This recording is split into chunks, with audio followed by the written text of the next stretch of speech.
My father was a warehouse shift supervisor and my mother worked the front desk at a dental office. We lived in a beige, two-story house in a quiet suburb outside Columbus, Ohio. The kind of neighborhood where every lawn looked the same and nobody asked too many questions. From the outside, we were ordinary. Inside, the rules were different depending on which child you were. My brother Derek is 4 years older than me. Growing up, I thought that was simply why things were the way they were. He was older, so he got more. It took me years to understand that age had nothing to do with it. When I was 9, I asked my mother why Derek got a new bike for his birthday while I got a hand-me-down one with a bent wheel. She told me it built resilience. When I was 12 and Derek got a brand new laptop for school while I shared the family computer, a machine so slow it crashed when 2 tabs were open, my father said I was more focused and didn't need the distraction. When I was 15 and Derek quit his part-time job after 2 weeks because he found it boring, my parents simply nodded and said he'd find his path. When I got a job bussing tables at a diner that same year, they said nothing at all. Not a word of acknowledgement. Not a single question about how it was going. I told myself it was fine. I told myself I was stronger for it. I studied relentlessly through high school. Not because anyone pushed me, no one did, but because somewhere early on I understood that a degree was the door out and a scholarship was the key I had to earn myself. I graduated at the top of my class. I was offered a full academic scholarship to Ohio State to study computer science. The night I told my parents, my mother smiled and said that was nice. My father said Derek had been looking at trade programs and asked if I knew anything about the enrollment deadlines. I moved into the dorms that August with 2 bags and a laptop I bought myself with diner money. College was the first time I breathed. I mean that in the most literal sense. I remember sitting in my tiny dorm room the first night looking at the ceiling and feeling something loosen in my chest that I hadn't even known was tight. No one was watching to see if I took up too much space. No one was measuring what I had against what someone else deserved more. I worked through college the same way I had in high school. Campus IT support during the day, tutoring computer science underclassmen on evenings. I kept my GPA above a 3.9. I landed a competitive internship at a mid-sized software company in Columbus my junior year, and they extended a full-time offer before I graduated. I took it. By 24, I was a junior software engineer with a real salary, a small apartment I paid for entirely on my own, and a savings account I checked every Sunday morning like some people check the weather. Money had always felt precarious growing up, never quite enough, always spoken about in whispers. So I treated every dollar I earned with the kind of attention my parents had never paid me. Derek, meanwhile, had tried the trade program, then dropped it. Then spent a year telling everyone he was going to flip houses. Then spent another year saying he had a business idea in supplements. My parents funded all of it. Not loudly, not openly discussed.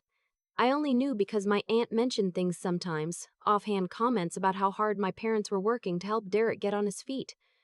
I didn't say anything. It wasn't my money. I kept my distance naturally. After graduation, called home became monthly, then occasional.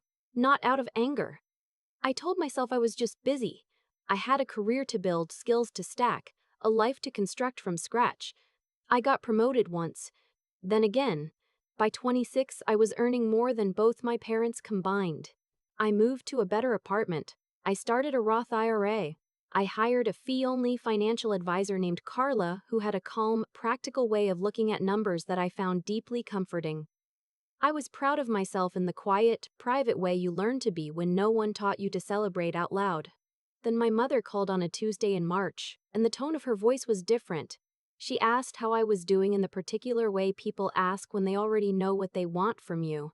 We talked around it for a few minutes, whether a coworker she'd mentioned before, whether I'd seen a show on Netflix, and then she said Derek was going through a rough patch.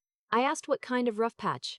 She said he had some debts, that things had gotten complicated, that my father and she had already given what they could, and it just wasn't enough to get him stable. I asked how much. She paused. $38,000, she said. I was quiet for a moment. Then I asked what the money was for. She said it was just to help him get clear, get a fresh start, that I was in such a good place and family takes care of family. I said I'd think about it. I didn't sleep well that night. Not because I was considering it.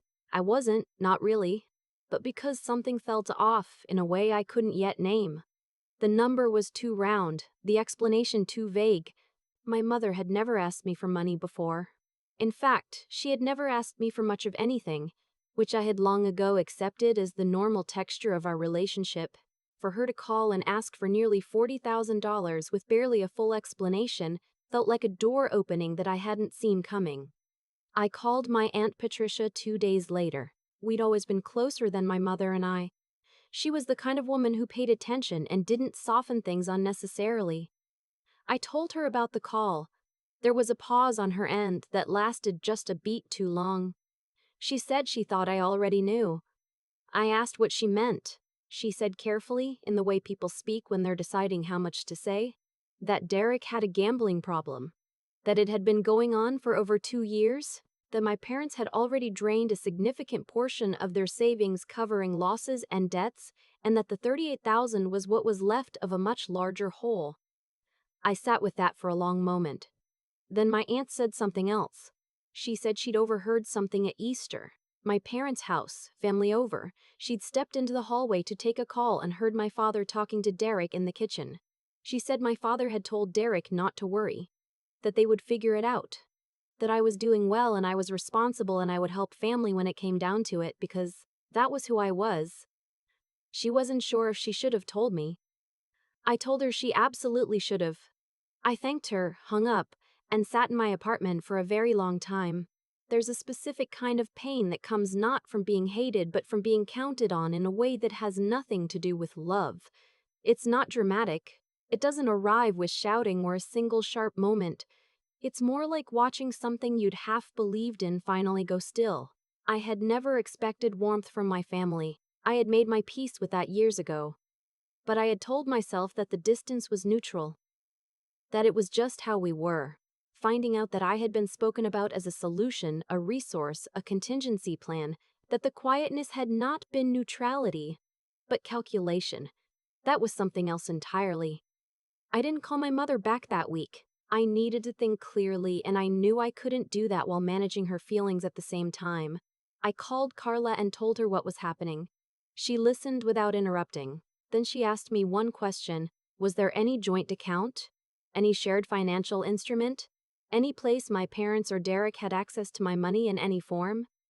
I said no. I'd always kept my finances completely separate. She said good. And then, because she is the kind of advisor she is, she walked me through a few things I could do to ensure it stayed that way. Updated beneficiary designations, a review of my account security settings, a reminder that I should never verbally agree to anything financial without documentation. I did all of it that week. A month after my mother's first call, she called again. This time she was warmer, chattier, asking about work and whether I'd been eating well. She mentioned Derek about 15 minutes in, almost casually, as if it had just occurred to her. She said there was a way I could help him that would actually be good for me too, an investment opportunity. Derek had a contact who was starting a logistics company, solid ground floor, family and close friends only. She said my father had already looked it over and thought it was legitimate. She said the amount would be around $40,000. She said it lightly, like it was reasonable, and that I'd be a co-owner, not just a donor. She said Derek needed this. She said sometimes people just need one real chance. I listened to all of it. I asked her to send me whatever paperwork existed. She said she would. 3 days later, my father emailed me a 2-page document that had the structural appearance of an investment agreement, but had clearly been written by someone with no legal background. There were no LLC registration details, no defined equity percentages, no liability clauses, no exit terms. The signature line at the bottom had my name already typed on it. I forwarded it to a lawyer I'd found through Carla's network. She called me the next morning and said, very plainly, that signing it would give me no enforceable ownership stake and no legal recourse. She said it read more like an informal loan document that had been dressed up to look like something else. I thanked her. I paid her invoice. I still remember the casual shrug. She handed me $200 and Wallers and Rayu about family and love. My father had said to Derek at Easter, I wasn't going to sign anything. I wasn't going to give $38,000 to a gambling debt dressed up as an investment. That was not a question. The question was what to say, how to say it, whether to say it all at once or in parts, whether to confront the specific conversation my aunt had described. I decided to be simple. I called my mother on a Sunday. I told her I had looked at the paperwork carefully. I told her I'd had it reviewed by a lawyer. I told her I was not going to sign it. I said it without anger and without elaboration. She was quiet for a moment. Then her voice changed, tighter, cooler, and she said she was surprised at me. She said she would have expected more from me. She said family was supposed to show up for each other. I said I agreed that family was supposed to show up for each other. I said I'd been showing up for myself for as long as I could remember and that I was good at it by now. She said that wasn't fair. I said I knew she and my father had talked to Derek about counting on me. I didn't say how I knew. I just said I knew. The silence after that was a different kind of silence. She said she didn't know what I was talking about. I said that was okay. I told her I loved her, and I meant it in the complicated way you can love people who have disappointed you without that love obligating you to be harmed by them. Then I said I needed some time and space and I was going to take it. She did not call me back for 3 weeks. When she did, she left a voicemail that was brief and carefully worded. Nothing about Derek, nothing about money, just that she hoped I was doing well and that the door was always open. I did not return that call right away. Derek texted me once, a long message about how he'd made mistakes and he knew it, and he just needed this one thing to get right. I read it twice. I didn't respond. My father emailed me 2 weeks after that. It was the most words he'd directed at me in years. He wrote that he was sorry things had become strained, that he knew I'd worked hard and he was proud of me, that he hoped I understood they were in a difficult position and had only been trying to help Derek stabilize. He wrote that he'd always known I could take care of myself and that was why he'd never worried about me. I read that line several times. That was why he'd never worried about me. I had once thought the lack of attention meant I wasn't loved. Then I thought it meant I wasn't seen. But there it was, in plain language from my own father. He had never worried about me because I was capable. So the worry, the care, the resources, the attention had all been directed elsewhere. My competence had been used as a reason to leave me alone, and my independence had been treated as permission. I closed the email. I did not reply. I'm 31 now. I work remotely, which means 2 years ago I left Columbus entirely and moved to Denver, where I knew almost no one and that felt like a feature rather than a flaw. I bought a condo. I have plants I remember to water. I have a small group of friends I build carefully over time. People who know me as I am now, not as the girl who bussed tables and got a hand-me-down bike and stood at a podium at graduation, looking out at a family that was already calculating what she owed. My mother and I talk occasionally, a few times a year, birthdays sometimes. She is careful with me now in a way she wasn't before, and I am civil in a way that requires conscious maintenance. My father and I have spoken twice in 2 years. Derek, I have not spoken to at all, and I've made my peace with that in the gradual, non-linear way you make peace with things that don't have clean endings. What I've learned, the thing I wish I could go back and tell myself at 15, at 20, at 24, is that being capable is not consent. Being self-sufficient is not an invitation to be overlooked. Being the one who figures things out does not mean you exist to clean up the messes of people who never had to figure out anything at all. I used to grieve the family I didn't have. The parents who might have shown up to things, asked how I was doing, noticed when I was struggling.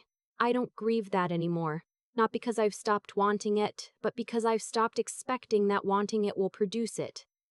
What I have instead is a life I built with my own hands, in a city I chose on my own terms. I have Carla, who helped me think clearly when everything felt murky. I have my apartment and the view of the mountains I can see from my living room window on clear mornings. I have the knowledge that when something in my life is good, I made it good. That is not a small thing. It took me a while to stop measuring my life against what I never received, but when I finally did, when I stopped looking back at the empty space and looked forward at everything I'd actually built, I found something I hadn't expected. Not bitterness, not even relief, just quiet, solid, unshakable peace. And honestly, After everything, that feels like more than enough.